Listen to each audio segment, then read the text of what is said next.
Selam arkadaşlar. Bugün sizlerle yazın vazgeçilmezi olan file çantalar için bir torba çanta dikeceğiz. Çanta delikli olduğu için eşyaların dışarıdan görünmesini istemiyorsak genellikle astarlıyoruz. Ama astarladığımız zaman çantanın bütün özelliği kayboluyor arkadaşlar. Bu tür çantalar bu şekilde çok şık. Böyle bir torba çanta dikerseniz ister bu şekilde isterseniz torbayla birlikte kullanabilirsiniz. Hem daha şık hem de daha kullanışlı oluyor. Torba çantayı ben keten kumaşla diktim. Biraz tok duran. Bağcıklarını da çantayı ördüğüm kağıt iple hazırladım. Uçlarını da bu şekilde 3 cm uzunluğunda 2 cm genişliğinde ahşap boncuklar ekledim. Videoda ayrıntılı bir şekilde anlatılıyor. İstediğiniz ölçülerde tür bir torba çanta dikebilirsiniz. Hazırsanız yapılışına geçelim. Herkese kolay gelsin. Torba çantanın kumaşını kesmeden önce dış file çantanın ölçülerini alarak işe başlıyoruz. Çantayı bu şekilde ikiye katlıyoruz. Enini ve yüksekliğini ölçüyoruz. Çantanın eni yaklaşık olarak 34 cm. Boyu ise 28 santimetre. Kumaştan uzun bir dikdörtgen keseceğim ve bu dikdörtgeni tam ortadan ikiye katlayacağım. Kat yeri çantanın tabanına gelecek. Tabanda dikiş olmayacak.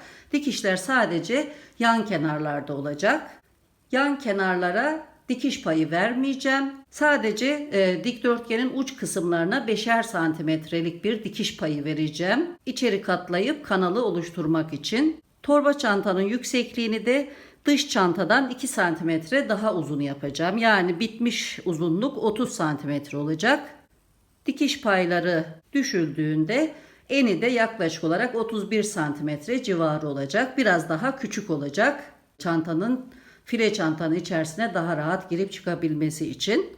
Şimdi uzunluğu 70 cm, eni 34 cm olan bir kumaş keseceğiz ve tekrar birlikte olacağız. Çantamızın ölçülerine göre ben kumaşı keserek hazırladım. Şöyle göstereyim.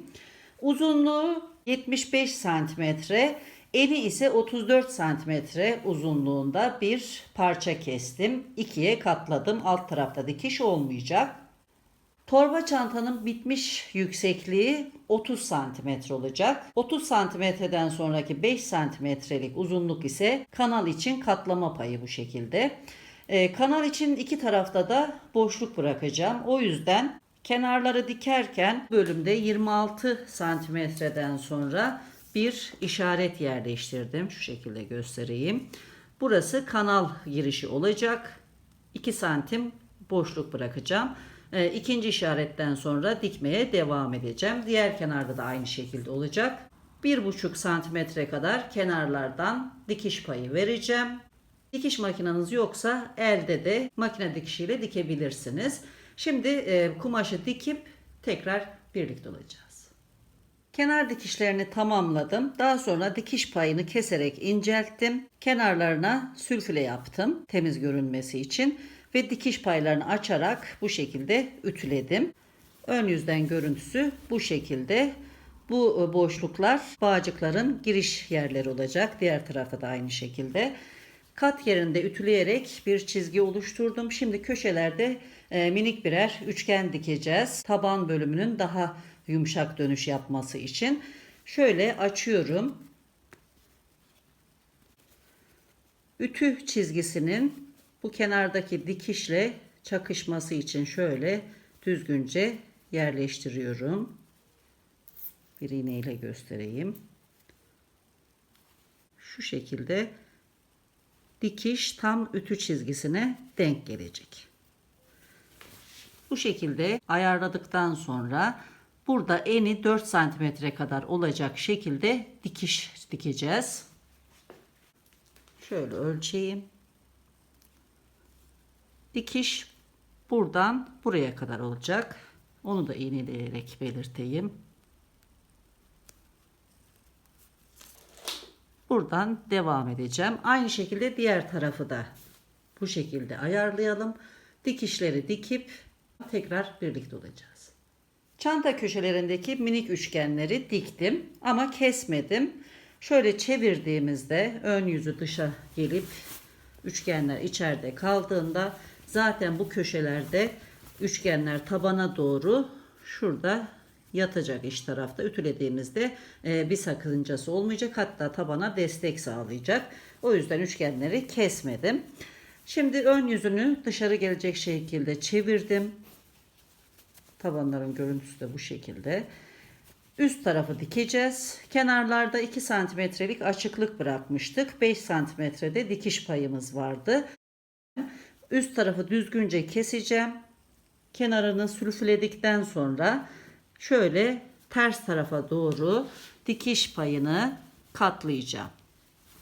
Daha sonra buradaki iplerin gireceği açıklıkların dikiş yerlerini işaretleyeceğim. Yani şu şekilde hemen bunun üzerinde 1-1,5 santimetre de yapabilirsiniz.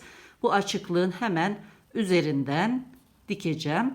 Burada da aynı şekilde sülfüle yaptığım için iç tarafa burayı katlamayacağım. Çünkü kalın olacak. Şöyle dikeceğim. Hem buradan hem de buradan dikiş yaptığımız için burada 2 santimetrelik bir kanal oluşacak. İpleri de buradan geçireceğiz. Ben bu işlemleri yaptıktan sonra sizlere göstereceğim. Ama dikiş işlemine geçmeden önce yerleri belirleyip ütülersek dikmemiz daha kolay olacak. Torba çantanın dikiş işlemlerini tamamladım. 5 santimetrelik üstteki dikiş payını içeriye katladım. Kenardaki deliklerin hemen üzerinden ve altından birer sıra makina dikişi çektim. 2 santimetre genişliğinde bir kanal elde ettim. Alttaki fazlalığı kesip hemen ucuna sülfüle yaparak temizledim.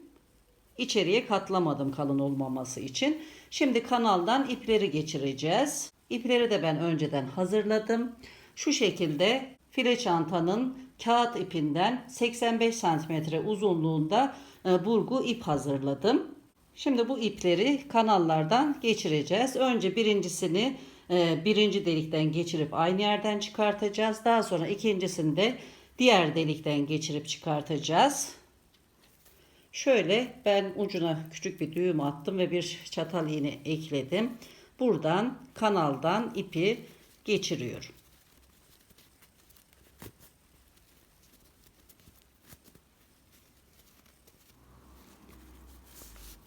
Geçirmeye başladığım delikten tekrar ipin diğer ucunu çıkartıyorum.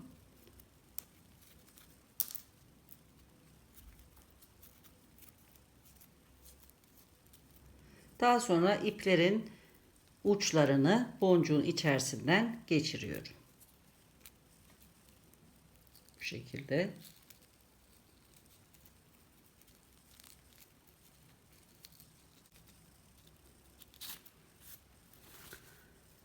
İki ucunu şöyle birleştiriyorum. Daha sonra çantayı tam olarak açıyorum.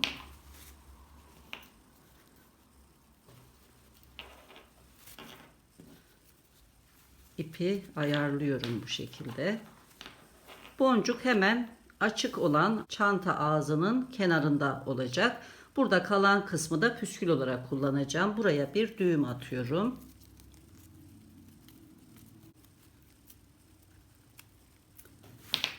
Tekrar kontrol ediyorum.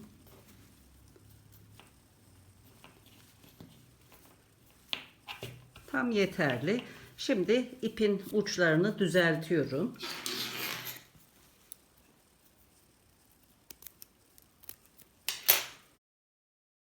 Diğerini de aynı şekilde bu taraftan geçirip aynı yerden çıkartacağım. Buradaki gibi ucuna boncuk geçirip püskül oluşturacağım. Tekrar birlikte olacağız.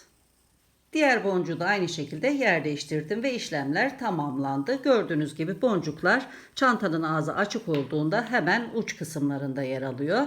Kapatırken şu şekilde uçlardan tutup çekiyoruz ve torbanın ağzı kapanıyor. Açarken de bu şekilde elimizle çektiğimizde açılıyor. Kapandığı zaman boncuklar çantanın ağız kısmında oldukça şık bir görüntü oluşturuyor. Bence file çantalara astar dikmek yerine bu şekilde torba çanta dikerseniz hem daha kullanışlı hem de çok şık bir aksesuar olacaktır. Farklı çantalarda da kullanabilirsiniz. İstediğiniz büyüklükte de dikebilirsiniz.